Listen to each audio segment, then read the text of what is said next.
have immense talent. You have great perspective. Bring it. Mm-hmm. You don't have to be the designer. Mm-hmm. Bring your expertise to help us solve this problem.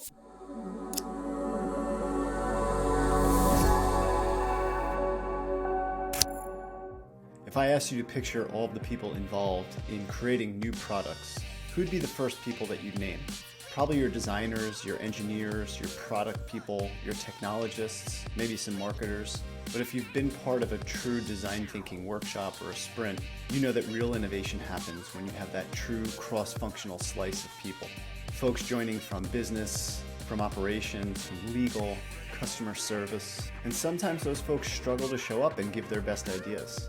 It's intimidating to walk into a room filled with designers and engineers that do this for a living. Well, on today's episode of Facilitators Q&A, we have Sylvie Haldiper, the Executive Director of Experience Design Research and Strategy from a large pharmaceutical company.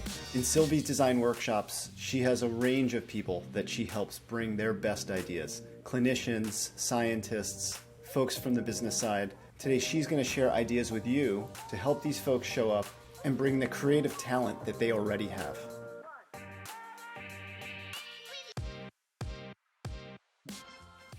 Sylvie, the work that you and I do is hard and requires a lot of commitment and accountability and certainly a lot of creativity to solve really hard problems. And one thing that always brings up a lot of anxiety in me is, can I facilitate the group in order to get them to show up and really put forward their best ideas? And sometimes people are worried about what that's going to be like. Am I a creative person? Will I be able to be part of the conversation to unlock these big ideas? Especially for me, when I know that I'm going to be in a room of designers, the non-designers sometimes tend to feel a little intimidated by that. And you do all this amazing work. And we were talking about some of the folks that you work with, and I'd love to hear who you work with and how you get them to show up. So Jay, it's a really great question. I've been doing this for quite some time. And, it is really interesting to watch people come into situations that are new. I hear people say, I'm not creative. I can't go into this situation and be able to perform the way that these other people who've been doing it for a number of years can perform. And so when I've been in that situation, what I realized first and foremost, that actually what's happening is the individual is preventing themselves from really being all that they can be, from their full potential, from their full creativity. Usually it's a number of things that contribute to it. One is, ego, pride, fear of failure. These things present themselves. And sometimes it's, them having some kind of experience in their lifetime that told them, I'm not creative. And so, those experiences where it came across like I'm not creative or I can't do these things, we have to kind of recognize that those fears exist. And as facilitators, when we're presented with this, I believe we have to bring people in and create those right environments, right? Those right environments for individuals to unlock, to realize that they do or they can be really creative. Yeah, I've heard similar quotes like first design the team, then design the products. It's like what you're talking about is like design the environment, like the safe space where one person sees another person putting forward good ideas. Who are the folks that you've seen struggle the most with entering into the conversation and really kind of having their shields up to begin with? Sometimes there's this, or not sometimes, I think corporations are starting to move into this direction of more collaborative teamwork, but for so long they've been individual contributors. And so being individual contributors, they know that they're being evaluated based on what they bring to the table versus how do I work as a team and bring new work, forward.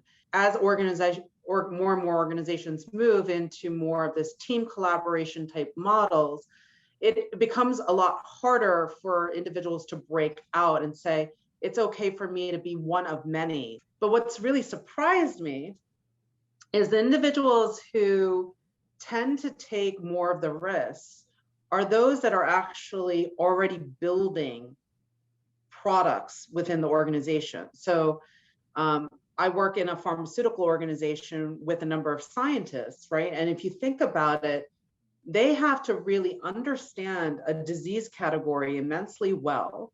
They have to understand the problem that they're really trying to solve. They have to empathize with who they're solving it for. Then they have to think of number of ways that they can solve for it and try different permutations. And so I found it's been really surprising. The scientists in our organization are immensely creative, right? Because they're always challenged to take those risks, and they're used to failure as well, things not going so well, right? And so, when you lean into that kind of mindset of like being able to just try, just take risks, to fail, and know that you're not always going to get it right, that's when I've seen people flourish, right? And so, some the people who find themselves to be not as creative, when we help them unlock and say, you don't have to come to the table with all the answers. You don't have to have the best idea in the room. You just need to have a idea, and then it could actually build in with other ideas. Your perspective matters. When you start creating that kind of mindset and environment and synergy between the individuals in the room, that's when there's flow. And that flow leads to really immense creativity. Yeah. It sounded like you were talking about almost like the scientific method, and it felt like there was this direct correlation between like this design thinking. Yeah, actually, I was surprised to find out that design thinking happens to be a curriculum in med school. and because med school, what are they doing every day? They came to really help patients, right? And they're solving complex problems day in and day out. But so like if you work in pharma and human life is on the line, I imagine that tolerance for failure and needing to be right is even more strict. Is that true? And if it is, like, how do you get people past that initial fear of failing? They go in and they know that they have to make split-second decisions, during, really intense moments, either in the operating room or in the intensive care unit, that is going to save someone's life, right? But there's times that it's just not going to happen, but they do, right? Because they have no other choice but to be in that moment and make something happen. And I think that's kind of what we're doing with design and design thinking, is to say, just do, let's just try. And it's not saying that you're not a phenomenal talent.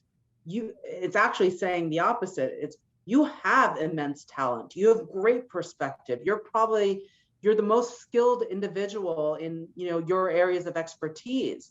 Bring it. Mm-hmm. You don't have to be the designer. Mm-hmm. Bring your expertise to help us solve this problem. Yeah. And I imagine you've done a great job to say, like, on the operating table, yeah, maybe there's not a ton of room for error, but this is a safe space where you're allowed to just like dive into the problem space and diagnose it and have a conversation about it. Yep. So Sylvie, then, this conversation has almost made it feel like it's almost like a luxury that a lot of my work is in digital, where like people are sort of like wired for design and experimentation and rapid prototyping. Your work sounds challenging to like really create that environment. So for others that are working maybe in the medical community and working with clinicians and scientists and doctors, what would you tell them if they were trying to bring more of this mindset into the practice? What's like the one thing that you would tell them? Keep going. I honestly would say keep doing what they're doing. and really bring more of the design practice into the organization. Really do what's right for the patients, for the HCPs, for the policymakers, for the payers, right? Help your colleagues really understand what it's like to save lives. Yeah. Put the customer kind of back in front of them. Yep, exactly. Wow. Thanks, Sylvie. This has been a great conversation. Thanks. I'm glad you were with us. I hope that this has been helpful. I hope that if you're a facilitator doing brave work like Sylvie here is doing, that this has inspired you to keep going. Thanks again, Sylvie.